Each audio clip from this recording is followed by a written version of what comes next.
My youngest daughter, Sandra, called me on a Tuesday afternoon in June of last year. It was a lovely call. She was warm. She was chatty. She asked about my health. She laughed at the right moments. I felt good when I hung up. 3 days later, she called again. She and her husband were thinking about buying a new property. They'd need some help with the down payment. She wanted to know if I might be in a position to assist. The two calls were connected. I knew this. I had known it during the first call and had not let myself know that I knew. I am 84 years old. I have 3 children. They visit me when they want something, and they call me when they want something. And they are warm to me in the particular way people are warm to something they intend to inherit. I am going to tell you how that happened.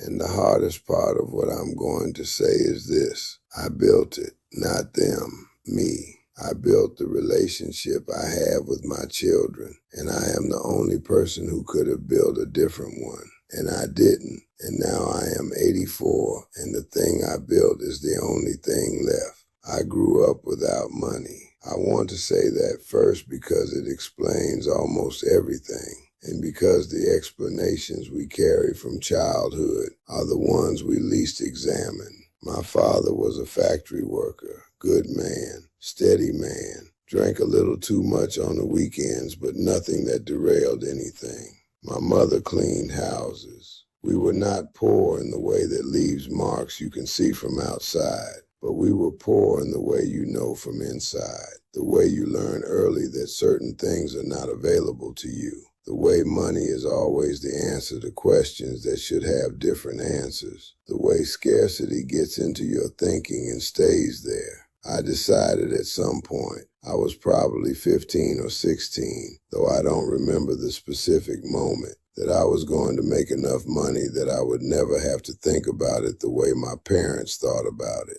Not greedily. I want to be clear about that. Not because I love money. Because I hated the anxiety of not having it, because I had watched my parents' marriage conduct itself partly through the tension of financial scarcity, and I had decided that tension was something I could remove from my own life if I worked hard enough. I built the real estate development business starting in 1968 when I was 29 years old. By the time I was 40, I had built it into something substantial. By 50, it was the kind of business that generated income while I slept. I am not telling you this to impress you. I am telling you this because the business is directly connected to the problem I'm describing, and you need to understand what I built before you can understand what it costs. I married my wife Patricia in 1964. We had 3 children, Michael in 1967, Sandra in 1969, and our eldest Diane in 1965. Patricia was a patient and warm woman who understood from early on that I was going to work extremely hard and that the family would be provided for abundantly and that I would not always be present in the ways that required actual presence. She accepted this arrangement, I believe, because she had married me knowing who I was, and who I was at 25 was a man who expressed love primarily through provision. That is the most honest thing I know about myself. I loved my children. I love them now. The love is real and has always been real. But the language I had for that love, the primary way I knew how to show it, was to give them things, solve their problems, remove obstacles from their path. Every time I felt the pull toward my children, the pull expressed itself as, what do they need and how do I provide it? I paid for private schools. I paid for colleges in full, all 3 of them. I funded a business Michael wanted to start in his 30s that ultimately failed, and I funded it again when he wanted to try something different. I helped with down payments, helped with renovations, helped with crises large and small across 40 years of their adult lives. I was, by any measure, an extraordinarily generous father. I have a friend named Frank. We met in 1979 through a business association and have stayed friends ever since, which is somewhat unlikely given how different we are. Frank spent his working life as a high school science teacher. He has a small pension and a small house and has never had anything close to what I would call financial security. He and his wife Audrey raised 4 children on a teacher's salary, which means the children did not have what my children had. They did not have private schools or funded college educations or down payment help or any of the other things I considered part of being a good father. Frank's daughter Joanne drives 40 minutes every Sunday to have lunch with him. Not every other Sunday, every Sunday. His son calls him on Tuesday and Thursday evenings, not because anything is happening, just because those are the days he calls. When Frank was in the hospital 2 years ago for a hip replacement, all 4 children were there. Not to manage things, not to discuss logistics. They were just there in the waiting room because their father was in the hospital and they wanted to be near him. I have watched Frank's relationship with his children for 40 years, with something I have only recently been willing to name honestly. Not envy of the money he doesn't have, envy of the thing his children come toward when they come toward him, which is not a bank account or an estate or the contents of a will. It is just Frank. I built something different. And at 84, I can finally see clearly what I built and how I built it, which is the only useful thing that's come out of having this much time to think about it. The mechanism is simpler than I wanted it to be. I have spent a long time looking for complexity in it, looking for some way the story is more ambiguous than it appears, and I keep arriving at the same simple thing.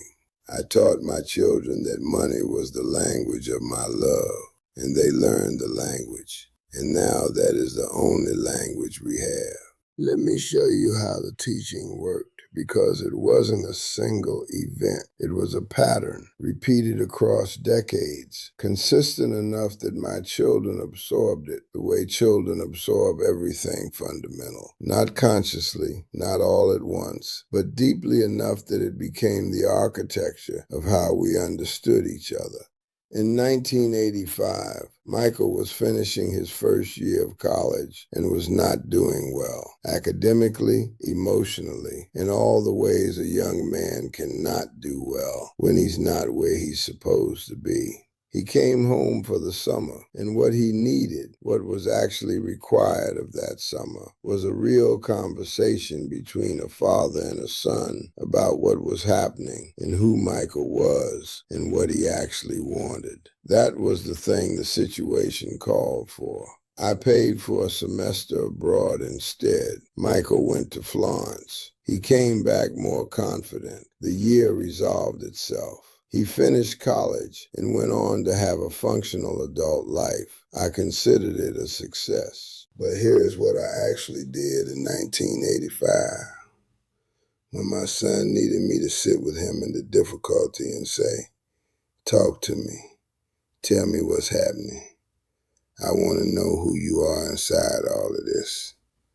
I wrote a check, because writing a check was what I knew how to do. Because sitting with difficulty without solving it was not a skill I had ever developed. Because the only move I had was the provision move, and so that's the move I made. Michael learned something that summer. He learned the move. He learned that when things were hard, his father's response was to solve the practical dimension of the problem. And he learned, very practically, that presenting his father with a problem that had a financial solution was the way to access his father's attention and care. I did not see this happening. I thought I was helping. In December of 1992, I gave each of my 3 children $10,000 as a Christmas gift. No occasion, no particular reason, just a year that had gone well, and an impulse toward generosity that I followed without examining it. The effect was immediate and striking. The warmth in that holiday was extraordinary. Everyone was more present, more affectionate, more attentive than they'd been in years. Patricia noticed it. I noticed it. I remember thinking, with genuine satisfaction, that this was what family felt like when you gave people what they needed. I was not reading the room correctly. What I was seeing was not love produced by generosity. It was the warmth that attaches to a source. The same warmth that attaches to anyone who has something valuable and has demonstrated willingness to share it. I mistook it for something it was not, and I built more of what produced it. And over the next 30 years, I got very good at generating that warmth and very confused about what it actually meant. The confusion wasn't comfortable exactly. There were moments across those years, quiet moments, early mornings, the particular honesty that comes with being in your 70s, when I would find myself wondering about the calls that preceded the requests and the visits that coincided with decisions about the estate. I would find myself noting the temperature change in my children's voices when financial topics came up. I would find myself thinking about Frank's daughter driving 40 minutes on a Sunday for no reason. And then I would find a reason not to follow that thinking to its conclusion.